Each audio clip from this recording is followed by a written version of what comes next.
Supreme court के जजेस पत्रकारों से न्याय मांग रहे हैं।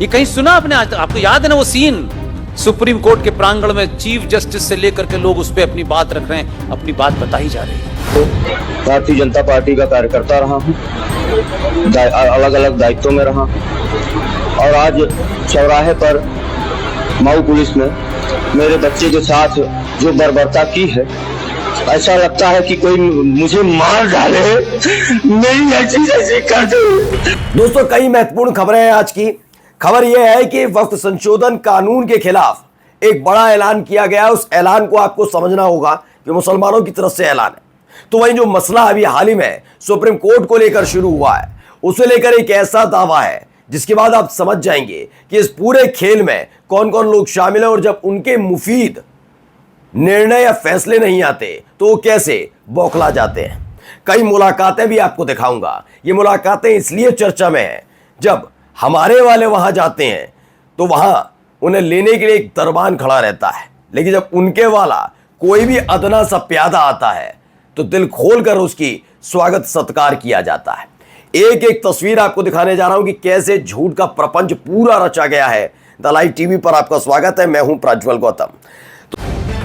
द लाइव टीवी, सच सबसे आगे। तो चलिए शुरुआत करते हैं। मिलत टाइम्स की खबर है। सबसे पहले इसलिए लेकर खबर आया क्योंकि यहीं से एक पूरा खेल शुरू होता है। एंटी वक्फ अमेंडमेंट बिल है, आपको पता ही है। वक्फ कानून के खिलाफ 30 अप्रैल को ब्लैकआउट विरोध प्रदर्शन का ऐलान किया गया है। रात 9 बजे घरों की सभी लाइटें बंद रहेंगी। इस तरह के लिए कहा जा रहा है कि 30 अप्रैल को ब्लैकआउट होगा। तो अपने आप में एक बड़ी खबर है कि 30 अप्रैल को ये किया जा रहा है। लेकिन इन सब के बीच एक दावा किया गया, वो दावा सुनिए। सुप्रीम कोर्ट के जजेस पत्रकारों से न्याय मांग रहे हैं। सुनिए। ये कहीं सुना आपने आज तक? आपको याद है ना वो सीन, सुप्रीम कोर्ट के प्रांगण में चीफ जस्टिस से लेकर के लोग उस पर अपनी बात रख रहे हैं, अपनी बात बताई जा रही है। वो प्रेस कॉन्फ्रेंस हो गई है, बात खत्म हो गई है, आई गई हो गई, लोग भूल गए। और वो ये जानता है कि लोग भूल चुके होंगे, तभी काम शुरू करता है वो। उसने शाम में अनाउंस किया दिल्ली में, और क्योंकि हम मीडिया में लंबे समय तक रहे तो इतना तो हमको समझ में आता है कि कोई क्यों ये बात कहता है और क्यों नहीं कहता। यही एक्सपीरियंस का। चलिए मैं इस कहानी को बता देता हूं। सुरेंद्र राजपूत लिखते हैं, इस वीडियो में स्वीकार किया जा रहा है कि कैसे सुप्रीम कोर्ट को मैनेज किया गया। क्या मोदी इसकी जिम्मेदारी लेंगे? क्या पूर्व चीफ जस्टिस पर इसके लिए मुकदमा चलना चाहिए? क्या सरकार ने लोकतंत्र को खत्म कर दिया है? क्या सुप्रीम कोर्ट के भावी फैसले भी इसी परिप्रेक्ष्य में होंगे? यह गंभीर अपराध है। पूरी सरकार कटघरे में खड़ी है। पुष्पेंद्र कुलश्रेष्ठ की आत्म स्वीकारोक्ति किसे। अब आप सोचिए ये जो कुछ कहा गया, इसे समझिए कैसे मैनेज करने की कोशिश की जा रही थी। इस न्याय व्यवस्था को कैसे हिलाकर रखने का काम किया। और जब सुप्रीम कोर्ट ने इसके उलट काम करके दिखा दी, क्योंकि उनकी उम्मीद नहीं थी ऐसी, तो ये कैसे बिलबिला गए। खुद ही सोचिए इनके दिलो दिमाग में क्या चलता है। इसमें देखिए आवेश तिवारी ने भी लिखा कि इस वीडियो को धैर्य से देखें, सुने, मुद्दों पर अपनी आंख बंद कर रखिए और फैसले आपको क्यों चौंकाते हैं। वीडियो बताता है कि न्यायपालिका पर दबाव कैसे डाले जाते हैं और कैसे राम मंदिर जैसे महत्वपूर्ण मसलों पर अदालतों ने निर्णय लिए हैं। सवाल खड़ा क्यों होता है कि इस वीडियो में बताए गए तथ्यों को भाजपा स्वीकार करती है या नहीं, क्योंकि कार्यक्रम आरएसएस का है, बुल उनका आदमी रहा है। अब आप समझिए, उनका खुद का व्यक्ति बोल रहा है। ये इस तरह के हालात है कि, और सोचिए सुप्रीम कोर्ट के तमाम जज पत्रकारों से न्याय मांग रहे हैं। अब इस व्यक्ति पर फिर से आता हूं। इसे लेकर सीमा अख्तर लिखते हैं, सुप्रीम कोर्ट ने अपनी सीमा से बाहर जा रहा है निशिकांत दुबे। ऐसे भी एक सलाह दी गई है, ऐसा कीजिए, सारे जज को अपने घर की सीमा रेखा में बुला लीजिए। दूसरों को पाकिस्तान भेजने वाले निशिकांत पर देशद्रोह का मुकदमा दर्ज कर उनकी सांसदी छीन लेनी चाहिए। इस तरह की डिमांड की जा रही है। और एक मुलाकात का जिक्र जो मैंने शुरुआत में किया था, वो मुलाकात दिखाने जा रहा हूं। पहचानते होंगे, ये अभिनेता हैं, रणदीप हुड्डा इनका नाम है। अब मसला क्या निकल कर आया समझिए। नरेंद्र मोदी साहब और हुड्डा साहब की मुलाकात होती है, बिल्कुल गलत बात नहीं है, होनी चाहिए। हुड्डा साहब एक अभिनेता है, लेकिन विचार कैसे मिलते हैं जरा वो भी बता देता हूं। पहले देखिए, मंजीत घोषले थे, देश की विडंबना देश का प्रधानमंत्री ऐसे व्यक्ति से मिल रहा है जो देश विरोधी है। साथ में गांधी पर उसके विचार तो आपने 2 से 4 दिन पहले सुन ही लिए होंगे। भारत जैसा महान देश, ये दिन भी देखिएगा, किसी ने नहीं सोचा था प्रधानमंत्री पद को ये दिन भी देखना था। दरअसल इन्होंने गोडसे जी कह रहे थे, तमाम चीज़ें हो रही थी। जिस व्यक्ति ने देश के राष्ट्रपिता की हत्या की, उस हत्यारे को हत्यारा न कहकर गोडसे जी कहा था। ये उनका अपना विचार है, लेकिन फिर भी आप सोचिए किस तरह के हालात है कि उनसे मुलाकात होती है। कृष्णकांत भी लिखते हैं तो ये असली मामला ये है, 4 दिन पहले आदमी महात्मा के गांधी के हत्यारे गोडसे जी बोल रहा था और कह रहा था कि अहिंसा से चॉकलेट भी नहीं मिलती। मुंह इसका था शब्द व्हाट्सएप पर मिले थे और ये बात सच है। मैं अभी भी कहता हूँ कई ऐसे अभिनेता और अभिनेत्री हैं, कई ऐसे डायरेक्टर प्रोड्यूसर हैं, वो जानते हैं कि समय के हिसाब से उन्होंने अपने आप को नहीं बदला तो क्या होगा, इसलिए भी वो बदले हुए हैं। और जब चीज़ें बदलेंगी वो फिर से बदल जाएंगी, जैसे इस देश के कई पत्रकारों ने अपने रंग बदले, पूरी तरह से चढ़ चाटुकारिता कर रहे हैं। और याद रखिएगा, सत्ता बदलते ही उनके आप रंग बदलते हुए देखेंगे। जिनको आज वो गुलामी का प्रतीक और उन्होंने क्या किया और उन्होंने वो कर दिया और जो यही स्वतंत्रता ले आए, वो देखिए कैसे बदलते नजर आएंगे, आपको सारी चीजें नजर आएंगी। अब आइए एक मुलाकात ये भी है, इस मुलाकात का वीडियो जरा देखिए। अब क्या है इस वीडियो में बता देता हूं। संदीप खासा लिखते हैं, जब नरेंद्र मोदी अमेरिका गए थे तो डोनाल्ड ट्रंप ने पीएम मोदी की कार तक जाकर उनका स्वागत नहीं किया, लेकिन दिल्ली में अमेरिका के उपराष्ट्रपति जी वांस को मोदी ने खुद उनकी कार तक जाकर रिसीव किया। मुझे लगता है थोड़ी नैतिकता हमेशा हर जगह रखनी चाहिए, लेकिन पता नहीं अमेरिका के लोगों को देखते ही, अमेरिकी राष्ट्रपति, अमेरिकी ये जो पश्चिमी देशों के लोगों को देखते हैं, मैंने देखा भी है, नरेंद्र मोदी साहब सारे प्रोटोकॉल को भूल जाते हैं। अब उसको चाहे मीडिया चाहे उनके अपना पीआर करने वाले ये बताते ना कि नरेंद्र मोदी साहब की वजह से देश कितना तरक्की कर रहा है, लोग उनसे जुटते हैं, मिलते हैं। मुझे मिलना जुटना कम, मुझे लगता है ये ज़्यादा जाकर उनसे मिलते जुलते हैं। और पश्चिमी देशों को लेकर ज़्यादा आप देखेंगे बहुत उत्साहित रहते हैं कि कैसे सारे प्रोटोकॉल तोड़ दो। जैसे कभी लोग देखे नहीं होते ना, बचपन में नहीं होता कि जब विदेशी दिखते तो कहते थे अंग्रेज अंग्रेज है, वैसी वाली स्थिति नजर आती है। पंडित आकाश शंगदार क्या लिख रहे पहले देखिए।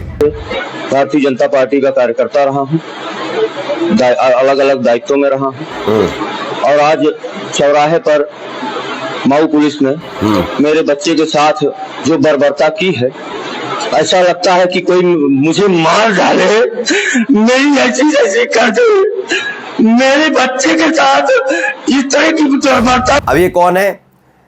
20 साल से भाजपा कार्यकर्ता हूं, पार्टी की सेवा की, आज मेरे बच्चे को मऊ पुलिस आतंकवादी की तरह पीटी है। पीड़ित भाजपा नेता ये बताते हैं अपने आप को, ये बीजेपी के नेता क्या हाल लाकर खड़ा कर दिया है। अब जरा इनको भी ये खबर निकलकर सामने आई थी, पहले सुनिए भाई। 2-3 दिन पूर्व मुखबिर खास की सूचना पे पुलिस के द्वारा एक दबिश दी गई।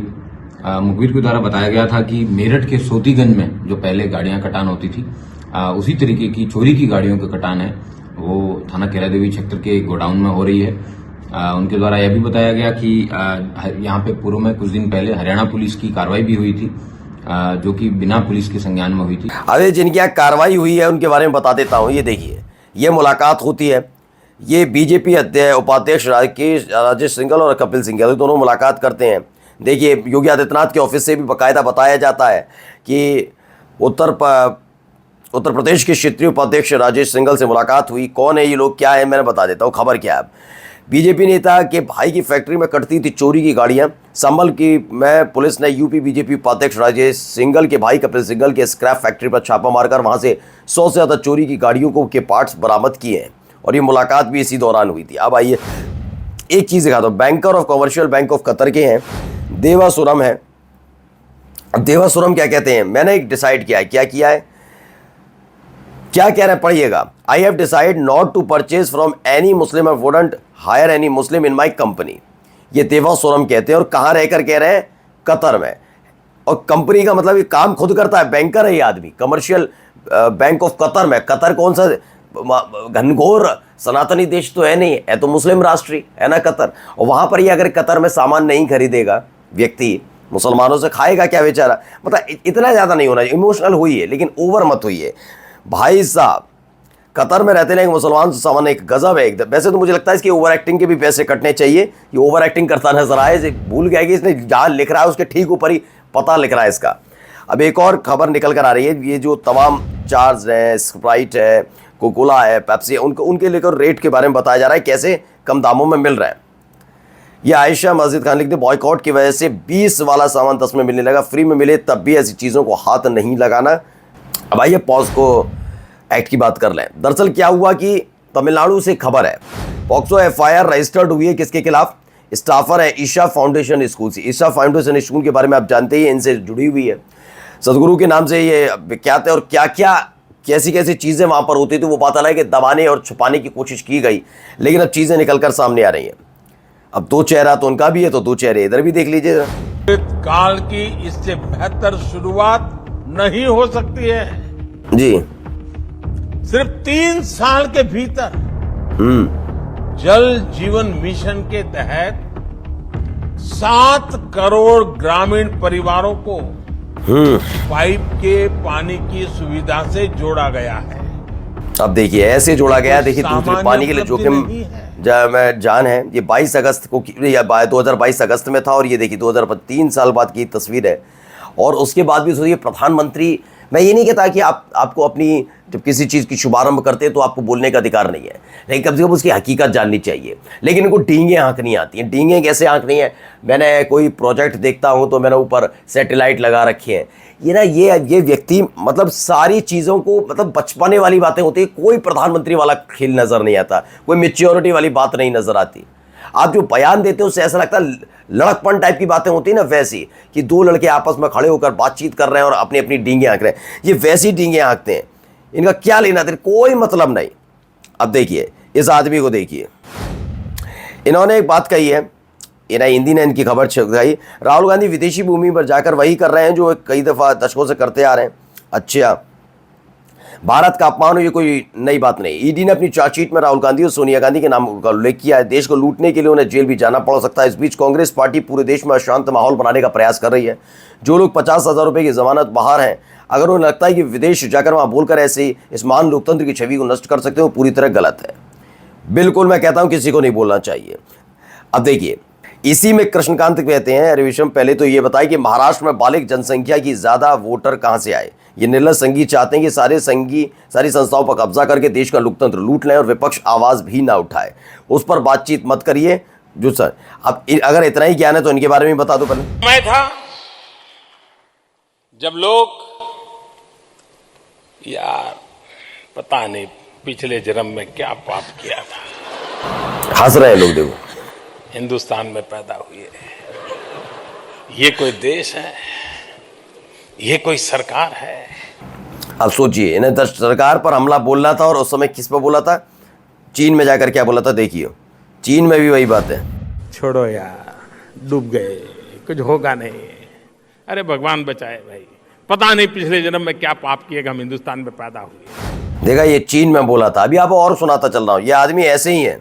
अब आप सोचिए ये इस मानसिकता के साथ है और संबित पात्रा जैसे लोग जो मोदी को देश का बाप बताते हो, मोदी को देश का बाप जो एक चैनल पर बैठकर बताया हो संबित पात्रा ने, तो क्या उम्मीद इस आदमी से हम भी करेंगे। खैर अब एक और चीज देखिए, सुनिए। आपको भी पता है कि अचानक 8 तारीख को रात को 8 बजे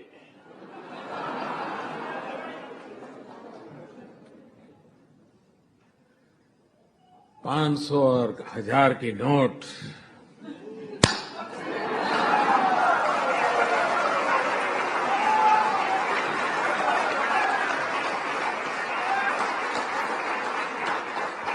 अब देखिए कितने मजे ले रहे हैं। दिखते कृष्णकांत दिखते हैं घर में शादी है पैसे नहीं। जापान में दोनों अंगूठा हिलाकर ठेंगा दिखाकर ताली बजाकर एक आम हिंदुस्तानी की शादी रुकवाने का मजाक उड़ाने वाले इस पर पीड़ादायक ने देश का कितना सम्मान बढ़ाया था। ये वीडियो देखकर आंख में आंसू आ जाते हैं। वाकई बड़ा, वो तो वाकई दौर था। अब आइए जाते जाते ज़रा एक तस्वीर देख लीजिए, आप यकीन मानकर चलिए। वो जो कहते हैं ना हिंदू मुस्लिम भाई भाई नहीं हो सकते, मुसलमान देश की सबसे बड़ी दिक्कत है, उनको बड़ी परेशानी होने वाली है इस तस्वीर से। देखिए एक तस्वीर ये है और एक तस्वीर ये है।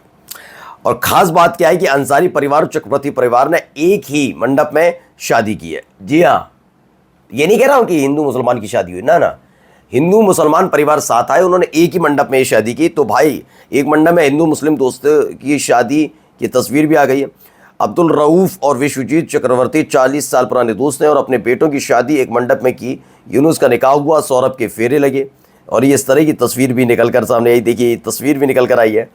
ये बेहद खूबसूरत तस्वीर यूपी तक की है, वहाँ पर दोनों तरफ से तस्वीरें निकल कर सामने आती हैं। और यही मोहब्बत है दोस्तों। समझने वाले समझ लें, ना समझने वाले तो राजनीति कर ही रहे। नमस्कार। द लाइव टीवी, सच सबसे आगे।